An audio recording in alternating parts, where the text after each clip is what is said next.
네, 뭐 어쨌든 그 장세 흐름이 계속 상승하는 그런 흐름으로 일방적으로 가기는 좀 어렵죠. 가다가 보면 이제 박스권 상단이 걸리기도 하고, 그런 것이 나타나는 것이 뭐 전형적인 그런 이제부터는 지수가 가는 장세보다는 종목장으로 가겠습니다. 어제 미국 증시 빠진 이유가 차익 실현 매물 때문이라고 하지만 그 핑계는 리세션에 대한 우려감이 이 시장에 조금씩 이제 스며들고 있다라고 볼 수 있습니다. 그래서 사실 뭐 리세션을 갈지 안 갈지는 아무도 모르는 그런 내용이고, 좀 둔화되는 것에 대해서는 많은 부분들이 공감을 합니다. 왜냐하면 상반기까지 고금리 상황 계속 진행이 되기 때문에 어쨌든 그런 그 부분에 따라서 주가 많이 오른 거에 대한 차익 실현이 그런 그 핑계거리로 인해서 이렇게 가지 않았나 이렇게 생각을 하고 있고요.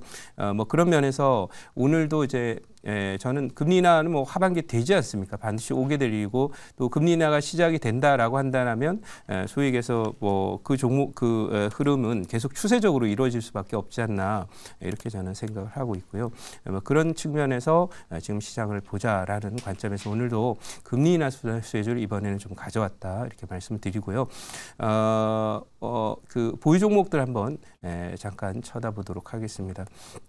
자, 보유 종목들 좀 챙겨보도록 하면은요, 뭐 계속 그 보유 종목들 쪽에 뭐 헥토 파이낸셜 어제 이제 제가 전화 연결로 소개를 드렸는데, 소폭 약세를 보이고 있지만은 어쨌든 지금 갤럭시 머니터를 84% 계속 유지하고 있고요. IT세는 조정을 이틀 받았는데 이틀 동안 한 15% 정도 조정을 받았어요. 그래서 50% 정도 갔던 수익률 조금 까먹었지만은 워낙 세게 갔던 종목이기 때문에 조정은 한 이틀 정도 받으면서 고점에서 한 20% 정도 조정이 들어왔기 때문에 이제부터는 이제 단기 저점을 만드는, 또 눌림목 저점을 만드는 그런 과정이 있다 이렇게 생각하고요.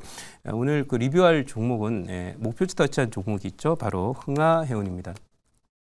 이 흥하해운은 어제 이제 목표치 터치를 했어요. 해서 이제 했는데, 어제 이제 보면은 뭐 한진칼이라든지 이런 경기 관련주 쪽에서 보면은 경기 관련주들이 좀 많이 오르는 모습을 보였어요. 그래서 자동차 관련주, 해운 관련주, 그리고 또 뭐 운송 관련 종목 중에 항공 관련주, 뭐 한진칼 이런 종목도 15%씩 오르고, 또 화신 이런 종목도 무려 15%씩 오를 정도로 경기 관련주에 대한 저가 매수세들이 지금 유입되고 있다라고 생각을 하고 있어요. 그래서 어쨌든 금리는 하반기에 인하되잖아요. 물론 이제 금리 인하가 시작된다고 해서 경기가 바로 저점을 치지 않습니다. 금리 인하는 과거 경험에 따르면 경기 저점은 금리 인하 시작 시점으로부터 보통 6개월에서 한 3분기 9개월 정도 지나야 되니까, 올해 5, 6월에 금리 인하가 시작되면은 2025년도 3월 정도, 그 정도가 가야 경기가 저점을 치고 턴을 할 것인데, 그러면 경기 저점으로부터 6개월 정도 앞선 자리는 되돌아보면은 바로 내년이죠. 내년 9월 정도 언저리가 가야 또 저점다운 저점이 나오고, 제가 말씀드린 지수적인 저점을 말씀드리는 게 아니라 경기 관련 종목들이 본격적으로 턴이 돼서 시세를 내기 시작하는 자리는 그 자리다. 근데 최근에 증시 흐름이 소위 뭐 경기 저점 되기 전에 저점을 지수가 뭐 1년 반, 2년 전에 벌써 저점을 치고 움직이기 때문에 정확하게 경기 저점과 증시 저점과의 상관관계를 분석해서 말씀드리기는 최근에는 어려워졌습니다. 중간중간에 이제 이유는 미국이 중간에 바이든 대통령이 올해 이제 내년에 대선을 의식해서 작년 7월부터 경기 부양책을 썼기 때문에 경기 사이클에 약간의 혼선이라든지 왜곡이 있었다 이렇게 보고 있습니다. 그래서 그런 부분들 때문에 최근 올해 내내 이제 지수가 좀 올라왔던 거라고 생각을 하고 있는데요. 그러나 이 흥하해운은 전형적인 경기 관련주입니다. 이 종목은 석유화학 제품을 이제 운송하는 그런 회사로 직전 고점 돌파 시도를 하다 멈췄습니다만은, 제가 볼 때는 최근에 움직이는 경기 관련주, 자동차, 운송주들, 해운주들, 항만 관련 종목들, 이런 종목들의 순환 흐름에 동참하면서 움직이는 거라서 저는 뭐 추가적인 상승 기대해 보고요. 1차 목표치는 일단 터치를 했습니다만 2차 목표치까지 무난하게 좀 갈 것이다라고 보고, 또 이번 달에는 1차 목표치, 다음 달에는 2차 목표치 이렇게 터치하지 않을까 이렇게 생각을 하고 있습니다. 자, 그러면 리뷰는 이 정도로 마치도록 하고요. 오늘 그 그 편입할 종목 말씀을 드려보도록 하겠습니다. 이름이 조금 어렵습니다만 6,380원 기록하고 있고요. 종목의 이름은 바로 스톤 브릿지 벤처스라고 하는 그런 종목입니다. 이름이 조금 어렵죠. 근데 스톤 브릿지 하면 뭐 돌다리라는 뜻이고요. 벤처스라고 하는 것은 이제 벤처 캐피탈이라는 것을 의미하는 것이다. 이렇게 말씀을 드릴 수 있겠고요.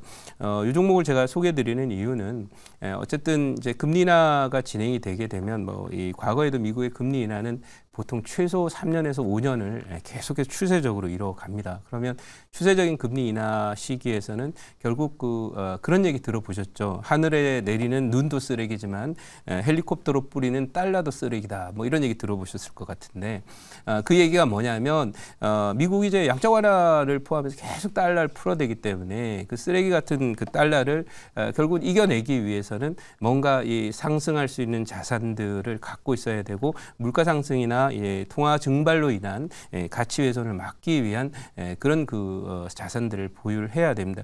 그 과정에서 최근에 보시면 비트코인의 지속적인 상승도 그렇고 물론 이제 ETF 승인과 관련된 모멘텀도 있다고 보지만은 가상화폐들의 최근의 상승은 결국 이런 그 장기적인 금리 인하라고 하는 그런 분위기 속에서 소위 그 통화 페이퍼로 만들어져 있는 사실 아무 가치도 없죠.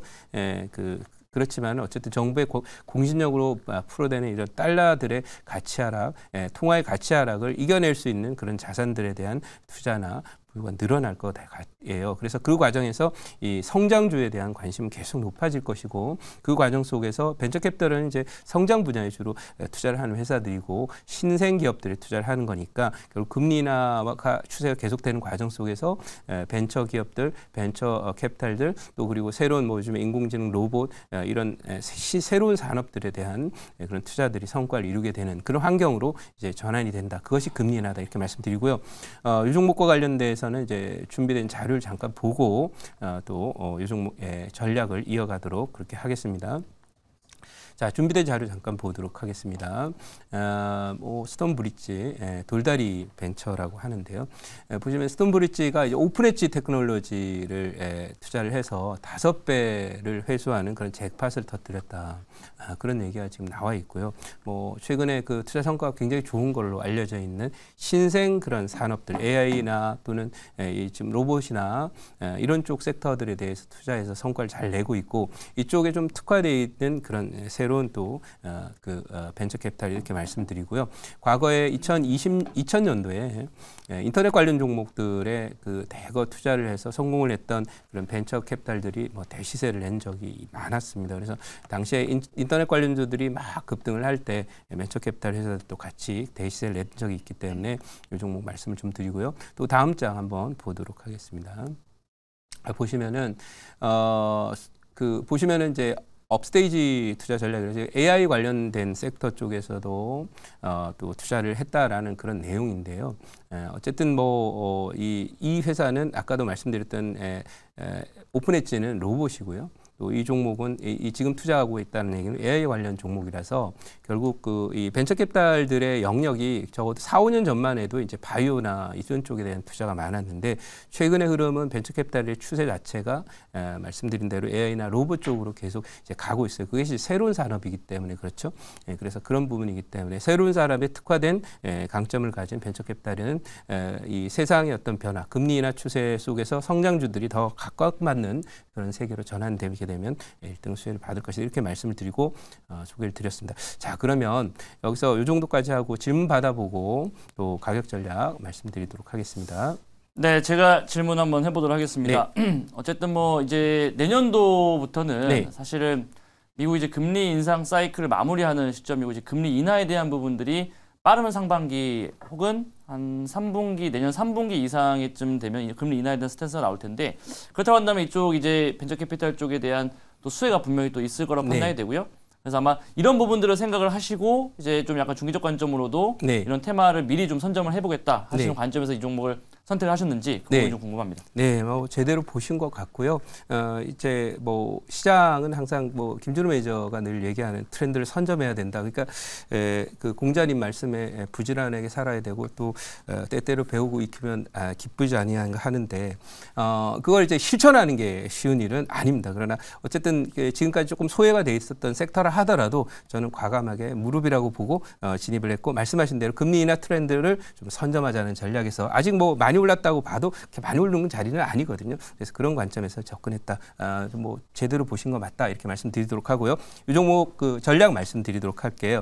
1차 타겟 목표치는 이 종목 1차 타겟 목표치는 요즘에 제가 1차 목표치를 너무 많이 높게 잡아놓는 경향인데 그렇지 않겠습니다. 이 종목은 1차 목표치 7,500원 드리도록 하고요. 2차 목표치는 여기 있는 9,000원 드리도록 하고요. 손절 라인은 5,500원으로 대응하도록 하겠습니다.